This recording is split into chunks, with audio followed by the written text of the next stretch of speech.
अस्सलामुअलैकुम। मोहम्मद अज़हर सिद्दीक अपने programme mess views के साथ हाजिर खिदमत है। मुस्कुराहट छुपा भी रहा हूँ, दिल कर रहा है खिलखिला के हंसने को, मुस्कुराने को कि बहुत बड़ी चपेड़। वो जो शेरवानियाँ सिलवाए बैठे थे, और मैंने भी बात आपके साथ कही थी कि इमरान खान साहब के लिए बहुत हालात आ गए। मेन वजह वही है DGI वाला इशू, उनकी तैनाती के हवाले से। वो इमरान खान ने चेन ऑफ कमांड को डिस्टर्ब किया। रेप्रिकेशन उसके क्या हैं आने वाले दिनों में आपको अंदाज। बलूचिस्तान गवर्नमेंट चलेगी, वो एक अलहदा इशू है, इसमें मैं अलहदा गुफ्तगू करूँगा। लेकिन मैं आपको बता दूँ कि मैंने ट्वीट कर दिया था और वो ट्वीट मैं आपके सामने पढ़ देता हूँ। आज पार्लियामेंट का इजलास बुलाने का ऐलान इस अमर को यकीनी बनाने के बाद हुआ है कि वहाँ पेश हुए कवानीन बासानी मंजूर हो जाएंगे, वगरना यह इजलास बुलाया ना जाता। उम्मीद है इमरान खान मुल्क की खिदमत करते रहेंगे। मैंने दोनों बात कह दी, बिल पास होने का भी कह दिया और ये भी कह दिया कि इमरान खान खिदमत करेगा तो ठीक रहेगा, इदारों से टकराव करेगा तो that might create problems for him. और 27 या 28 बिल हैं वो आपके सामने हैं, वो सारे पास हो जाने हैं। ये आम प्रोसीजर समझ लीजिएगा। पहले बिल का मकसद ये है कि कानून की शक्ल देने से पहले उसका एक ड्राफ्ट कह दें, वो नेशनल असेंबली के सामने या सेनेट के सामने। अगर नेशनल असेंबली में पेश किया जाएगा, अक्सरियत से पास होगा, सेनेट में जाएगा। अगर सेनेट में होगा, वहाँ से पास होएगा, नेशनल असेंबली में आएगा। चूँकि यहाँ अक्सरियत नहीं थी तो इसलिए जॉइंट इजलास बुला के दोनों से अक्सरियत, सादा अक्सरियत से इन बिलों को पास करवा लिया गया। और मैंने बड़ी क्लैरिटी के साथ एक बात कही थी और मैंने बाकायदा वो ट्वीट भी किया। हुकूमत को पार्लियामेंट में 221 जबकि अपोजिशन को 203 वोट मिले पड़े, अपोजिशन के 16 वोट कम। बोल न्यूज़ नेटवर्क के साथ आज 11 से 12 बजे के दरमियान लाइव प्रोग्राम था मेरा उनके साथ। गुफ्तगू में मैंने 12 से 13 कन्फर्म किए थे कि कम वोट पड़ने का अंदिया दिया था। अच्छा चलें, पहले ज़रा वो सुन लें, लंबी गुफ्तगू हो जानी है। मैं कोशिश करूँगा कि ज़्यादा लंबा ना हो। मैंने जो गुफ्तगू काफ़ी लंबी की है उसमें मैं टीम से कहूँगा शॉर्ट आपको चला सके, पहले वो ज़रा सुन लीजिएगा। देखिए, एक बात तो बड़ी वाज़ेह तौर पर समझनी है कि हमारे यहाँ 3 ऑर्गन है बेसिकली। एग्जेक्टिव, मुकानना जो ये काम करने जा रही है, तीसरी है अदलिया जिसने कानून या आइन की तशरीह करनी होती है। यहाँ जहाँ तक है कि इलेक्टोरल रोल जो हैं आइन के आर्टिकल 219 के तहत इलेक्शन कमीशन का इख्तियार है, लेकिन 222 आर्टिकल जो उसके बाद आता है वो इसके लिए कानून साजी करने का इख्तियार जो है वो पार्लियामान को देता है। तो एक बात तो बड़ी वाज़ेह होगी, पार्लियामान सुप्रीम है। पार्लियामान ने आपके सामने इलेक्शन एक्ट 2017 बनाया हुआ है। उस इलेक्शन एक्ट 2017 में कोई तरमीम होनी है और उस तरमीम का इख्तियार जो है वो इलेक्शन कमीशन के पास ही। इलेक्शन कमीशन को आइन साज कानून साज इदारा नहीं है। इलेक्शन कराने हैं, साफ शफाफ कराने हैं, उसकी जिम्मेदारी है और एडिशन करना है। जहां तक कानून साजी की बात है, कानून साजी के हवाले से अगर आपको थोड़ा सा अगर याद हो, जब सेनेट के इलेक्शन आए तो सुप्रीम कोर्ट के सामने एक रेफरेंस गया, रेफरेंस 1 ऑफ 2020, जो सेनेट के इलेक्शन से पहले सुप्रीम कोर्ट ने डिसाइड कर दिया कि मॉडर्न टेक्नोलॉजीज आप यूज करें। बड़ा क्लैरिटी के साथ कह दिया और हमने देख लिया कि सेनेट के इलेक्शन में किस तरह धांधली। सेनेट का एक छोटा सा इलेक्शन था और उसमें धांधली आप लोगों के सामने आ गई। पिटीशन चल रही है, यूसुफ रज़ा गिलानी सीटें ना होने के बावजूद जीत गई। ये रिकॉर्ड की बातें हैं। अब बात समझने वाली है कि उसका तरीका कार क्या होगा। यानी अगर नादरा करता है, नादरा स्टेशन का उसके पास मौजूद है। इलेक्शन कमीशन जान के पीछे इसलिए हटना चाहता है कि इलेक्शन कमीशन अपने आप को एक बहुत बड़ा इदारा समझता है, वो अपने इख्तियारात कम होने नहीं देना चाहता।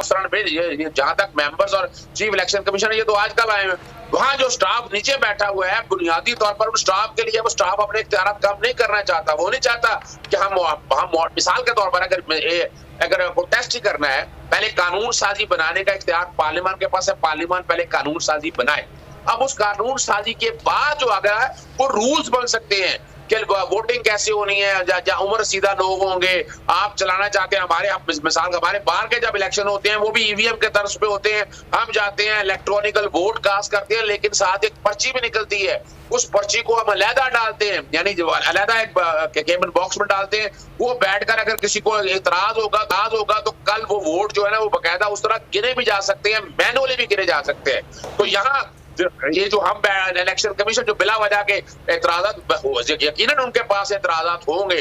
वो एतराज़ात क्या है? इलेक्ट्रॉनिक जितने वो उनके पास ऑफिसर बैठे हैं या मेंबर्स बैठे हैं उनमें से तो इलेक्ट्रॉनिकली एक्सपर्ट कोई नहीं है ना। भाई जहां तो आप कहें कि आपने बैठकर प्रैक्टिकली इस चीज को देख लिया है, अभी जैसे ही कानून साजी होगी, कानून साजी के बाद टेस्ट के तौर पर ज़िमनी इलेक्शन आने, 133 का इलेक्शन है, 206 का इलेक्शन है, तो उसके अंदर ये कानून साजी होती है, तो आप इलेक्ट्रॉनिक वोटिंग के अंदर जाना है और इलेक्ट्रॉनिक वोटिंग से आपको सारा समझ आ जाएगा कौन सा मुश्किल काम है। मैनुअली जिसने डालना है मैनुअल भी रखे, जिसने इलेक्ट्रॉनिकल डालना है इलेक्ट्रॉनिकल डाले। मैं ये नहीं कह रहा टोटल रिटर्न कर दे, और उसमें कोई अगर कमियां रह गई, कोताहियां रह गई हैं, तो वो कानून साजी के लिए आपके पास पार्लियामान मौजूद है, किसी वक्त भी आप तरमीम कर सकते हैं। लेकिन ये बैठकर कहकर, और साथ दूसरा बड़ा अहम इशू है कि हम वोट का राइट देना चाहते हैं ओवरसीज पाकिस्तानी को, बहुत बड़ा चंक है और वो उन्होंने भी करना, वो जब तक कानून साजी नहीं होगी। और इसमें हमारे सुप्रीम कोर्ट के कई फैसले मौजूद हैं ओवरसीज पाकिस्तान को वोट देने के हवाले से। तो ये भी सारी जो कानून साजी होनी है, अब कानून साजी आप सेव इसलिए कर रहे हैं कि इमरान खान साहब अभी आपके खुद बताया कि पहुंच चुके हुए हैं, और मिसाल के तौर पर नेशनल असेंबली के अंदर इनके पास अगर अक्सरियत है तो सेनेट में आदती अक्सरियत उतनी पूरी नहीं है। कानून जब पास होना होता है वो पहले नेशनल असेंबली में अगर बिल आ गया, नेशनल असेंबली में पास करना है और उसके बाद फिर सेनेट पे जाना है। अगर मुश्तरका इजलास बुला लिया जाए, दोनों हाउस इकट्ठे बैठकर मेजोरिटी से, सादा अक्सरियत से अगर पास कर दे तो वो कानून बन जाएगा। उससे अलग किसी असेंबली में जाने की जरूरत नहीं है, और उसके लिए जो बाकायदा उन्होंने अब इत्तेहादी उनके साथ मौजूद नजर आ रहे हैं। और अब अगला जो सवाल आपका है कि ये कानून बन जाता है, अब कानून बनने कोई बुनियाद बनाकर आप चैलेंज नहीं कर सकते हैं। ये जो कि ऑपरेशनल लॉ है, बोर्ड एंड मैनर तय हो रहे हैं कि कल अगर मिसाल के तौर पर इसमें कोई धांधली आती है, हम इतने अरसे से धांधली का शोर डालते रहते हैं, हम अदालतों में जाते नहीं है, हम बाहर बैठे बड़ी शोर डालेंगे हम के धांधली होगी धांधली होगी। अब प्रैक्टिकली क्या होगा कि जैसे ये इन्फोर्स कर देंगे, एक्ट में तरामीम आ जाएंगी, जो तरामीम आ जाएंगी, तरामीम के बाद आप इलेक्शन करें और इलेक्शन के अंदर जो धांधली सामने आएगी इलेक्ट्रॉनिक वोटिंग मशीन के हवाले से, और आप देखेंगे नहीं भी ये तो प्रैक्टिकली नहीं है, फिर आप यकीनन कोर्टों में जाकर चैलेंज भी कर सकते हैं, अभी भी चैलेंज कर सकते हैं कि अगर अपोजिशन चाहे इस कानून को चैलेंज करने के, लेकिन जो पार्लियामेंट ने कानून पास किया होना है तो बड़ा मुश्किल, बड़ा कम। आपने वो सारी गुफ्तगू मेरी सुन ली है, फिर मैंने बड़ी क्लैरिटी के साथ जो ट्वीट किए मैंने सारे, फिर मैंने एक और सवाल पैदा हुआ बिलावल भुट्टो के हवाले से। मैंने फिर ट्वीट कर दिया कि इसहाक डार ने अभी तक हलफ नहीं उठाया, इसलिए सेनेट के अरकान बने 99 और असेंबली के 342 मिलाकर 441 और अक्सरियत बनी 221, 222 नहीं। इस तरह बिलावल भुट्टो की अपनी इंटरप्रिटेशन के मुताबिक भी हुकूमत कामयाब रही। अब मुश्तरका इजलास था, समुद्र और पाकिस्तानी को वोट देना, स्टेट बैंक खुद मुख्तारी बिल, ख़वातीन और बच्चों ज़िना बिल जबर, और गुलभूषण यादव के हवाले से वो भी कन्फ्यूजन है, वो अलग प्रोग्राम में करूँगा, ज़्यादा लंबा नहीं है ये। और आप तक सिर्फ समझाने का मकसद ये है, बाबर अवान ने ये मामला पेश किया, बड़ी इंटेलिजेंटली उन्होंने सारा हल किया और सारे मामले को ना, और गुलभूषण यादव का मामला इसलिए ज़रूरी है कि आलमी अदालत इंसाफ नज़रसानी और गौर फ़िक्र बिल 2021, देखिए वो वजह ये है कि आप ICJ से, और यहाँ आप बदनाम कर रहे हैं गवर्नमेंट को, आपकी मजबूरी है बैनुल-अक़वामी कवानीन को। जमात इस्लामी का मैं किसी वक्त हैरान होता हूँ, इसको इसके खुदारा यार, एक्ट लाइक अ स्टेट्समैन, आप समझे वो है क्या। You are bound by international convention and law. आपने वहां पर वो फैसला पढ़ ले, मैं अलहदा प्रोग्राम कर चुका हूं, वो प्रोग्राम पुराने मेरे अगर आपने देखे हो तो आपको क्लियर हो जाएगी बात। वो क्या आप पाबंद हैं करना कि किसने का सेट असाइड है, वो जो फैसला हो गया उसको रिव्यू करने की बात है, राइट टू फेयर ट्रायल, या आपने काउंसलर एक्सेस अगर नहीं दिया उसे फैसले में क्या फर्क पड़ा, क्या फर्क पड़ता है उसको। वो जो कि ऑर्डिनेंस था उसको अब बिल की एक शक्ल दे दी गया, एक्ट बन चुका है, अब आसानी से आप कर सकेंगे। और इंडिया ये केस हार चुका है, ये ज़हन में रख लीजिएगा। बड़ा इंटेलिजेंटली हमारी टीम ने लड़ा, लेकिन हमारे यहाँ पार्लियामेंट जो बात करेंगी फिर ये चीज़ें इस्तेमाल होती हैं, और तारीखी तौर पर नवाज शरीफ की चीज़ें इस्तेमाल हुई हैं। बिलावल भुट्टो साहब ने तकरीर करते हुए जो कुछ कहना था कि ज़बरदस्ती कानून साजी करके की है तो इसके ख़िलाफ़ वो अदालत में जाएंगे, अच्छी रवायात है। आज तक पहले आपको पता, फिर तो हर कोई कानून पास होगा, हर आएगा, लेकिन इतनी आसान काम नहीं है। आपको वो जो कानून है साबित करना पड़ेगा कि वो कौन सी कॉन्स्टिट्यूशन प्रोविजंस के मुनाफी है, फंडामेंटल राइट के मुनाफी है, या basic structure of the constitution के खिलाफ है। तो मुझे तो इसमें कुछ नज़र नहीं आता। सुप्रीम कोर्ट के फैसले मौजूद हैं जिसमें ओवरसीज़ को राइट देने की बात की है, तो देखा जाए तो ये तो सुप्रीम कोर्ट के फैसलों पर अमल दरामदी किया है इमरान खान साहब ने, और 90 लाख के करीब वोटरों के ओवरसीज़ के दिल जीत रही हैं। और जो अब ज़रा सुनिएगा, मैंने इस हवाले में ओवरसीज़ के कॉन्टेक्स्ट में मैंने क्या बात की उसी प्रोग्राम बोल के न्यूज़ में, थोड़ा सा क्लिप जितनी देर का भी टीम चला दे वो सुन लीजिएगा। देखिए, पाकिस्तानी को अगर आपने आगे लेकर जाना है और इलेक्शन इस्लाहत वाकई अगर आप चाहते हैं और चाहते हैं कि इलेक्शन साफ शफाफ हो, उसमें धांधली का एलिमेंट खत्म हो जाए, तो इस मुल्क की किस्मत बदलने के हवाले से अगर मैं तो ये समझता हूँ कि यार मैं डिमांड भी करूंगा, मैं रिक्वेस्ट भी करूंगा अपने अपोजिशन जमात के रहनुमाओं से या बाकी लोगों से कि ये कानून साजी एक अच्छी कानून साजी है। ये सियासी नुक्ता नजर छोड़ के एक स्टेट्समैन को सामने रखते हुए इसमें साथ दें अपनी। देखे ना, आप इसे क्या कहें, एक बहुत बड़ा वोटर का जो चंक है आप खुद अपने हाथों से खो रहे हैं। यानी अब 70 लाख से 1 करोड़ के करीब वोट जो है ओवरसीज पाकिस्तान का, वो अपने हाथ से आप खुद देने जा रहे हैं। तो ये नहीं करना चाहिए। उनकी कंट्रीब्यूशन आपको हर एक को माननी चाहिए। और वो अगर वो यानी या तो हमारे ओवरसीज पाकिस्तानी ना चाह रहे हो, हम जबरदस्ती उनको इलेक्शन धारे में ला रहे हैं। उनकी डिमांड है सबकी और वो चाहते हैं सारे प्रोसेस के अंदर आना। तो मैं तो बड़ी उम्मीद रखता हूं कि ये यकीनन ये प्रोसेस जो है ये आज कंप्लीट हो जाएगा। जी, आपने वो सुन लिया। और यहाँ अपना जी लड़ाई मार कुटाई आपके सामने है, बदतमीज़ी होती नहीं। कादर मंदोखेल को बाहर निकाल कर अपना अब्दुल कादर पटेल ने क्या बात की, शाहिद खाकान अब्बासी से मैं उम्मीद नहीं करता था, शायद उम्मीदवार हैं वज़ीर आज़म वज़ारत के, और काला कानून तक के लफ्ज़ कहे। ये पार्लियामान है, इतनी तमीज़ और अक्ल है इन लोगों को कि कानून, काला कानून क्या होता है और क्या चीज़ें होती हैं। यानी आपको बेसिक नॉर्म्स ही नहीं पता। You know what is act, what is law.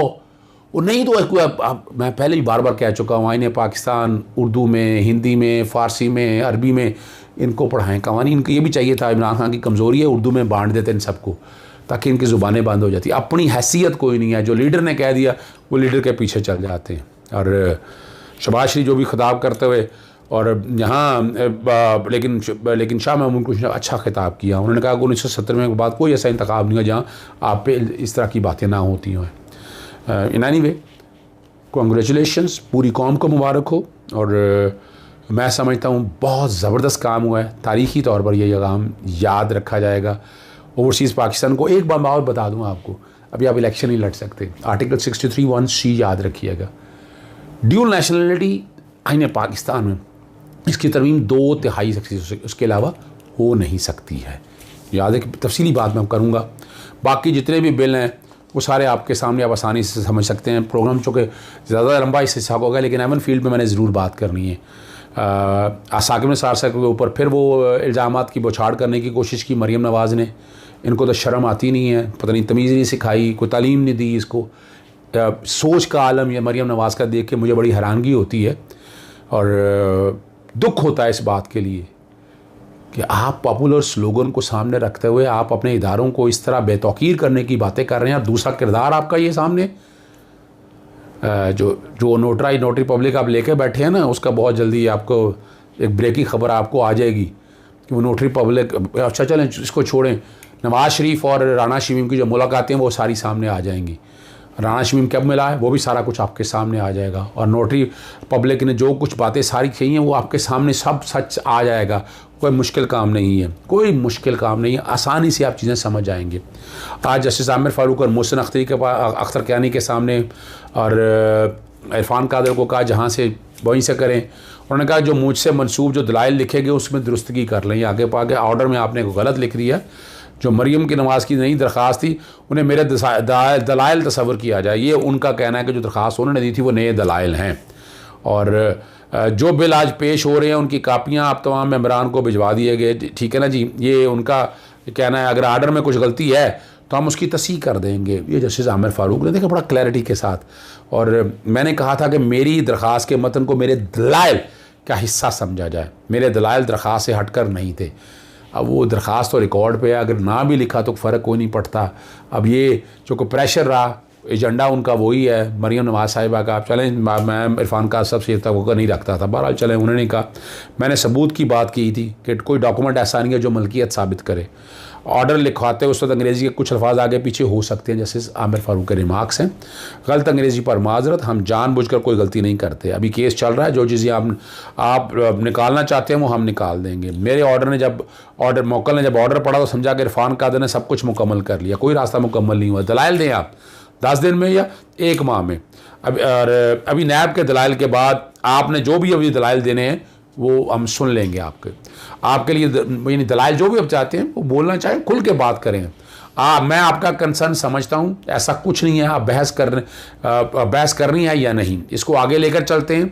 आपने दलाइल देने हैं या नैब ने। नैब प्रोसिक्यूटर उस्मान राशिद ने मरीम नवाज़ और कैप्टन सफदर की अपीलों पर दलाइल देना शुरू कर दिए। एक ही चार्ज में तीनों मुलजमान को सजाएं हुई है। उन्होंने अदालत के सामने ये बताया, हम यहाँ पर सिर्फ ज़ुबानी नहीं बल्कि दस्तावेज के साथ कुछ जमा करेंगे। ये नैब ने, आपने जो दस्तावेजात बताए हैं वो इरफान कादर को भी कापी मुहैया कर दें। क्या आपने ये 6000 सफ़ात पढ़े हैं? अदालत का इरफान कादर के प्रोसिक्यूटर से जो है ना वो सवाल आया, जी तमाम 6000 सफ़ात पढ़ी ही हैं, मैं जो भी दलाइल दूंगा पेपर बॉक्स से दूंगा, ये नैब प्रोसिक्यूटर कहते हैं। नेल्सन और आपको पता है अपना नीलसन और नेस्कॉन जो है ना ब्रिटिश वर्जन आइलैंड की कंपनियां हैं, दोनों ऑफशोर कंपनियों की बेनिफिशरी मलकियत जो मरीम नवाज़ के साथ है, जो 1993 में बनी थी, 1993 में। और 1988-89 का मैं आपके सामने ऑर्डर पर, आपको याद है मोहम्मद शरीफ का, वो चौधरी शरीफ में कई दफ़ा कह जाता हूँ, मियाँ शरीफ का 9,36,211 रुपये आमदन, सिर्फ उतना पोर्शन जो गालबन 5वां पैरा या 8वां पैरा है वो चल जाएगा। इनकी औकात ये थी, जो आज बातें करी ना मरबुर वे की मालक थे, औकात मैंने आपके सामने रख दी बैकग्राउंड पे, वो अभी वो चल रहा होगा। और फरवरी 2006 का ट्रस्टी है जिस पर कैप्टन सफदर ने बतौर 2 गवाहान दस्तखत किए। क्या इन कंपनियों की दस्तावेज मरीम के दस्तखत मौजूद हैं? ये अदालत की तरफ से ये सवाल था। मीडिया और लोगों ने कहा हमें कोई लेना देना नहीं, जो वॉल्यूम्स हैं उनको देखना है। नवाज शरीफ के ऊपर इल्ज़ाम किया अपार्टमेंट लेना कोई गलती तो नहीं, ये जस्टिस आमिर फारूक ने बताया। अगर मरकज़ी मुल्ज़िम में ख़ास शवाहिद नहीं होंगे तो बेनिफिशरी के ख़िलाफ़ केस क्या होगा? आपने कहना है कि दोनों कंपनियों की मालिक मरीम नवाज़ है। सवाल यह है कि औलाद, अगर वालिद या बेटी कोई अपना कुछ देता तो क्या करना होगा? ऑफशोर कंपनी का तरीका अलग कार है, किसी भी कंपनी की डायरेक्ट मलकियत नहीं होती। ये ठीक है, ये बेसिकली लेयरिंग की होती हैं और आपके सामने ये कॉर्पोरेट अनवेल करना पड़ता है। ये बड़ी तफसील से बात करूँगा। आपने शवाहिद से बताना है कि ये कंपनी किसकी है। मीडिया या लोग कह रहे हैं कि इसको छोड़कर शवाहिद या अदालत को मुतमिन करें। और कई चीज़ें हैं अदालत के सामने जब आप आई, और सोर्स ऑफ इनकम कोई नहीं है वो भी अदालत के सामने रखा। और यहाँ अदालत ने जब बड़ी बौछार रही नैब के ऊपर, नैब के प्रोसिक्यूटर की आज को तैयारी अच्छी नहीं थी और बड़े सवाल पूछे। और ये साथ साथ वो भी बताते रहे कि पनामा पेपर से लीक होने से मरीम नवाज़ की ऑफशोर कंपनियां मंजरे आम पाईं, और केस शुरू करने से पहले हमें पता होना चाहिए था कि दफ़ा में क्या कहा गया है। और वाजिज़ का बयान जो है ना अदालत के सामने पूरा जो सवाल पूछा गया उसका जवाब ये नहीं है। प्रॉपर्टी की मलकियत मरीम नवाज़ की नहीं, वो कंपनी की है। क्या कंपनी की मलकियत मरीम नवाज़ ने कबूल करनी है या नहीं, ये अदालत के रिमार्क्स है। मरीम नवाज़ ने मलकियत कबूल करने से इनकार किया मगर ख़ुद को ट्रस्टी कबूल किया, ये नैब के प्रोसिक्यूटर ने बताया। 342 के बयान के भी हवाले से बातें हुई, बड़ी तफसीलियाँ, चूँकि टाइम ज़रा मेरे पास कम है, मैं नहीं चाहूँगा उसमें डिटेल में जाऊँ। और यहाँ जो बातें सारी रखी हैं उन्होंने, जो सवाल उठाए हैं ब्रिटिश वर्जन आइलैंड के कंपनियों के कॉन्टेक्स्ट में, उसके कॉन्टेक्स्ट में ख़त का जिक्र भी हुआ। बहरहाल अदालत ने उन्हें टाइम दे दिया है कि आइंदा तारीख पर अदालत को मुतमिन करें। इजाज़त चाहूँगा। अस्सलाम वालेकुम। अल्लाह हाफ़िज़। पाकिस्तान जिंदाबाद।